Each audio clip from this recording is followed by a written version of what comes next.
কি রোদ আর গরম! এই রোদ গরমের মধ্যে ট্যানও পড়েছে প্রচুর পরিমাণে, কিন্তু হোম রেমেডি করার সময় নেই, তাই O3 রিভিউ নিয়েই আজকে তোমাদের সাথে চলে এলাম। O3 আমি ক্লায়েন্টের ওপরে খুব ভালোভাবে অ্যাপ্লাই করেছি। O3 যে ডিটান রিমুভার ক্রিমটা খুব ভালো কাজ করে।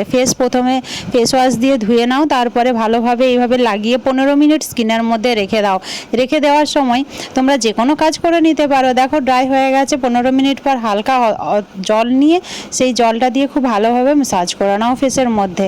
তারপরে রিমুভ করে দিলেই ট্যান খুব তাড়াতাড়ি রিমুভ হয়, স্কিন গ্লো করে। আর ট্যানের জন্য খুব ভালো একটা ক্রিম O3 আমার পার্সোনালি খুব ভালো লেগেছে, তাই তোমাদের সাথে শেয়ার করলাম। তোমাদেরও যদি ভালো লাগে তাহলে লাইক, কমেন্ট, শেয়ার, সাবস্ক্রাইব করে চ্যানেলটিকে এগিয়ে যেতে সাহায্য করবে। আমি কিভাবে করতে হবে পুরো প্রসেসটাই তোমাদের সাথে শেয়ার করলাম। আর দেখো আমি খুব ভালোভাবে ক্লিন করে নিলাম। তোমরা স্কিনটা দেখে বুঝতেই পারছো অনেকটা ক্লিন হয়ে গেছে। ট্যানটা খুব ভালোভাবেই রিমুভ হয়ে যায়। সপ্তাহে একবার করে ইউজ করতে পারো।